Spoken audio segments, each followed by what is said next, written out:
وعلى آله وصحبه أجمعين. قال الله تعالى في كتابه الكريم: أعوذ بالله من الشيطان الرجيم. بسم الله الرحمن الرحيم. ولا تقولوا لمن يقتل في سبيل الله أموات بل أحياء ولكن لا تشعرون. وقال الحبيب الأعظم رسول الله صلى الله عليه وسلم: إن في جسد مضغة إذا صلحت صلح الجسد كله وإذا فسدت فسدت الجسد كله ألا وهي القلب. Ikhwan ahwat rahimani wa rahimakumullah. Alhamdulillah, pada sore hari ini barusan saja kita telah melaksanakan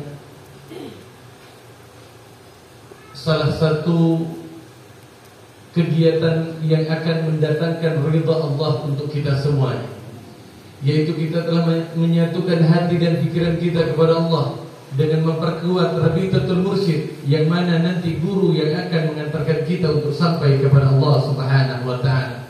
Besar harapan kita kepada Allah, semoga apa yang kita lakukan ini menjadi sebab kita untuk masuk ke dalam surganya Allah, menemani para kekasih-kekasihnya Allah Subhanahu wa ta'ala. Amin ya rabbal alamin.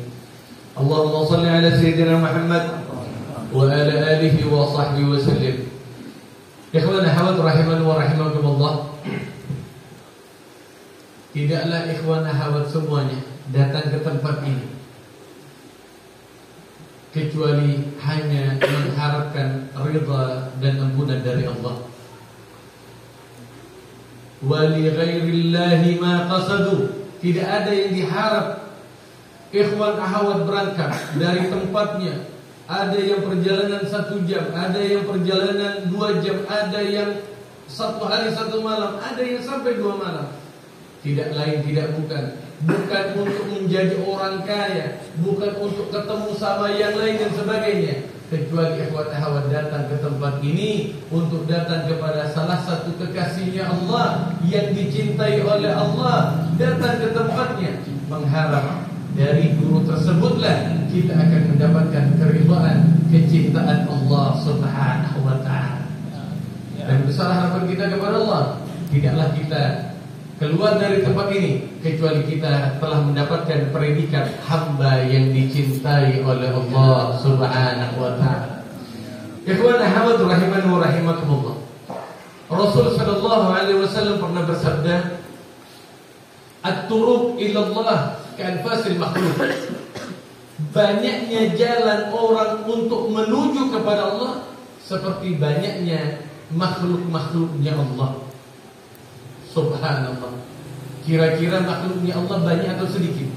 Banyak tentunya. Kalau Rasul sallallahu alaihi wasallam berkata demikian, artinya jalannya memang banyak. Kalau sudah dikatakan demikian, maka akan ada 2 yang akan kita bahas. Yang pertama, aneh, lucu jika ada orang yang tidak menemukan jalan untuk menuju kepada Allah. Kata Rasulullah, banyaknya jalan untuk menuju kepada Allah, banyaknya seperti banyaknya makhluknya Allah yang ada di atas muka bumi. Jika dia tidak menemukannya, aneh. Aneh. Kenapa? Karena kata Rasulullah udah banyak. Yang nomor 2, karena terlalu banyak biasanya menyebabkan bingung. Kalau ada orang hari Minggu ada undangan kawinan misalnya, kemudian dibukanya lemari, di dalam lemarinya itu banyak sekali baju. Kadang-kadang perempuan yang mau berangkat ke undangan bilang bingung mau pakai baju yang mana. Kenapa bingung? Karena bajunya banyak. Sehingganya kebingungan itu oleh orang-orang yang sudah sampai kepada Allah dibuat metode, dibuat cara yang dinamakan dengan tarekat. Jadi tarekat ini adalah salah satu jalan untuk kita sampai kepada Allah Subhanahu wa ta'ala.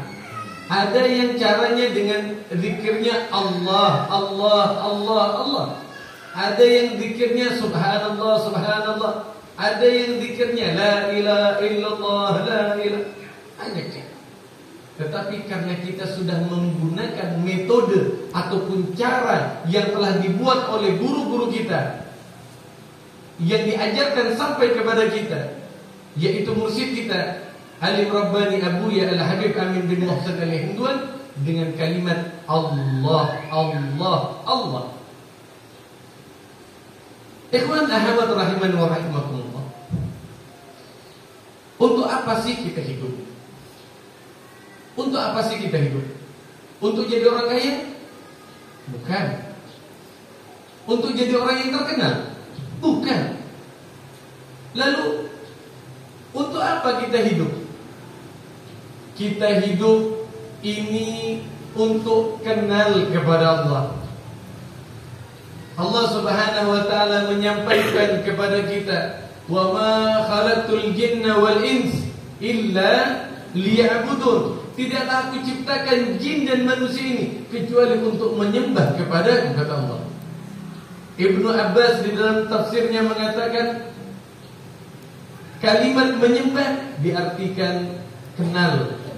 Artinya tidaklah aku ciptakan jin dan manusia itu kecuali untuk kenal kepada aku, kata Allah Subhanahu wa taala. Sehingga dibuatlah metode-metode, cara untuk mudahnya kita sampai dan kenal kepada Allah Subhanahu wa taala. Lalu pertanyaan pentingnya, setelah itu Habib, setelah kita kenal, setelah kita beribadah kepada Allah, akhirnya kita ingin masuk ke dalam surga dan berjumpa dengan Allah. Orang salat, orang zikir, orang puasa, yang kita lakukan kebaikan, sedekah dan sebagainya, termasuk yang ikhwan akhwat lakukan saat ini, adalah ingin pada akhirnya kita masuk ke dalam surga. Tetapi sebelum masuk ke dalam surga, biasanya kita akan ketemu dengan yang namanya kematian dulu. Mati dulu. Setelah mati terjadi kiamat. Setelah terjadinya kiamat, dihitung semua amal ibadah kita. Setelah dihitung amal ibadahnya kita, baru dipisahkan. Yang diterima amal ibadahnya oleh Allah dimasukkan ke dalam surga, yang tidak diterima amal ibadahnya dimasukkan dalam neraka.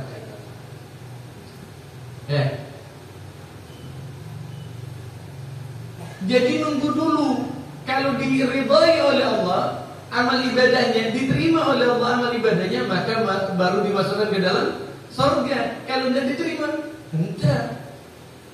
Nah, hebatnya di dalam tarekatnya kita, khususnya di dalam tarekat Naqsyabandiyah Mudahhariyah, ingin masuk surga tidak pakai mati.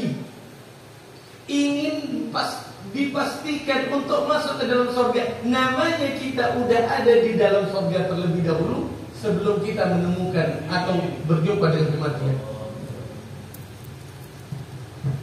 Gimana maksudnya, Habib? Seperti yang kita bahas tadi, kita masuk ke dalam surga kalau dapat ridhonya Allah. Kalau kita masuk ke dalam surga pasti karena ridhonya Allah. Sehingganya di setiap hari kita selalu mengatakan, Ilahi anta maksudi wa ridhaka matlubi. Artinya kalau Anda sudah mendapatkan ridhonya Allah, Anda itu sudah pasti jaminan surganya.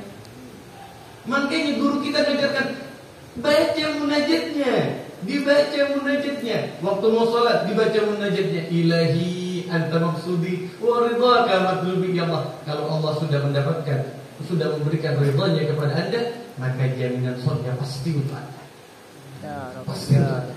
Ya Rabb, ya Rabb. Kemudian Allah di dalam munajatnya kita lanjutkan lagi. Setelah ilahi anta maksudi wa ridhaka matlubi, a'tini mahabbata.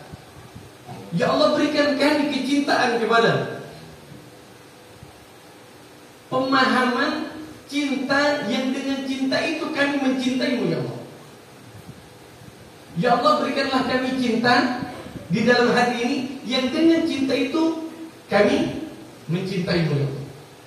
Dan berikanlah pemahaman, pengenalan kepada kami yang dengan pengenalan itu kami ingin kenal kepadamu ya Allah. Ya Rabb, ya Rabb. Karena ada orang yang tahu bahwa dia dicinta, tapi tidak ngerti. Sama seperti seorang anak. Kalau seorang anak pengen makan telur,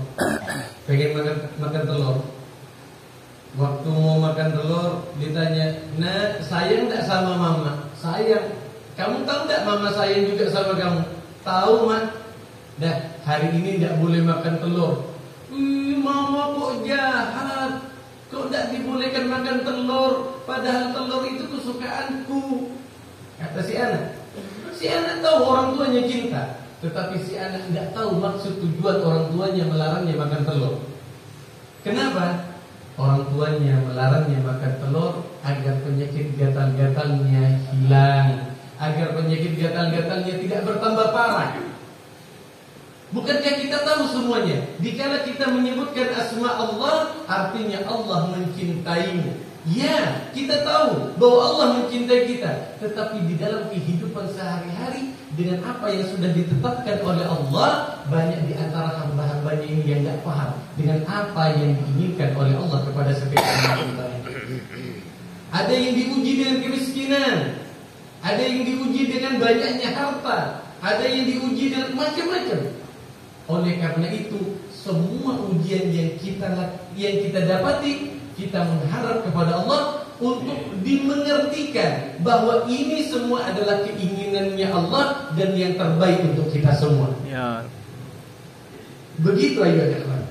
Kalau kita tidak paham, maka kita akan sering menyalahkan Allah. Allah tidak sayang kepadaku, Allah zalim kepada Allah tidak sayang sama aku, sehingga hartanya dikasihkan sedikit aja. Aku dijadikan orang miskin. Ada yang mau jadi orang miskin? Ada yang mau jadi orang miskin? Tidak mau. Ada yang pengen jadi orang kaya? Ada. Mau jadi orang kaya? Ada. Ini ada amalan, mau? Mau. Mau jadi orang kaya? Ini malu-malu kucing. Ada yang mau jadi orang kaya? Mau. Ada yang mau jadi orang miskin?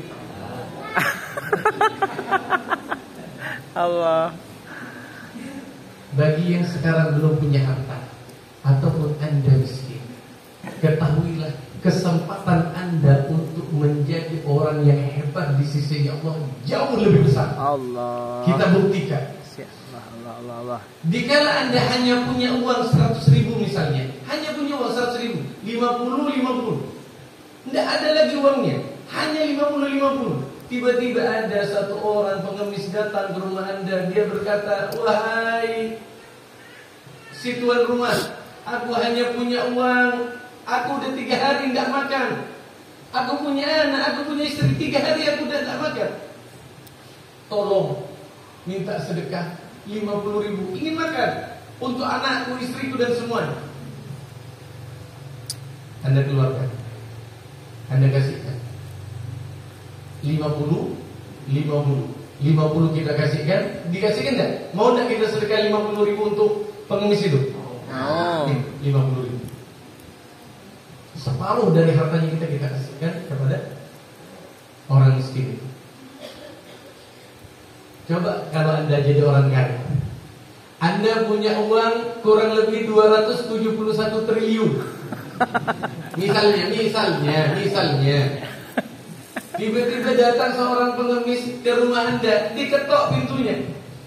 "Assalamualaikum." "Waalaikumsalam." "Pak, sedekah Pak." "Berapa? Minta berapa?" "Separuh dari hartanya Anda." Nah, kira-kira mau kita kasih enggak? Dari 200 triliun dikasih separuh. Berapa separuh dari 200 triliun? 100 triliun. Mau dikasihkan ke orang miskin itu? Berat aja. Insya Allah tidak mau. Kenapa? Banyak. Kenapa? Banyak. Karena kebanyakan. Tapi anehnya dikala kita tidak punya uang, hanya punya uang 100.000, kadang-kala bukan hanya separuh, semuanya kita kasihkan kepada fakir miskin ini. Sering itu terjadi. Kadang di dompet, khususnya yang laki-laki ini, di dompet tinggal 100.000. Ada yang minta dipulangkan. Aku niatkan, aku niatkan. Allah, ulun mau bersedekah semua ini. Bisi lagi mah, gue dulu nih Allah. Iya kan? Ini Allah. Aku sedekahkan kamu. Allah. Semuanya dikasihkan. Kenapa? Karena dia yakin kepada Tuhannya. Hatinya bersih. Tidak ada hubbud dunya di dalam hatinya. Tetapi dikala harta itu mulai banyak dan mulai bersarang di dalam hatinya cinta kepada dunianya, sehingga hartanya sudah mulai diperhitungkan. Oleh karena itu, mumpung pian masih belum jadi orang sugih, ayo bersedekah. Ya Rab. Ayo kita bersedekah. Ya. Mumpung belum jadi Sugih. orang kaya. Kalau sudah jadi orang kaya, yang mau diminta duitnya dong. Allah. Allah.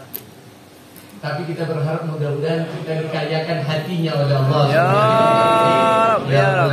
Tapi mungkin itu saja yang dapat saya sampaikan. Kurang dan lebihnya saya mohon maaf. Akhir kalam. Assalamualaikum warahmatullahi wabarakatuh. Waalaikumsalam warahmatullahi wabarakatuh.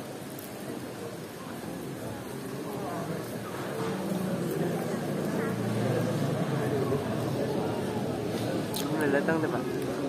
Hah? Tempat mah.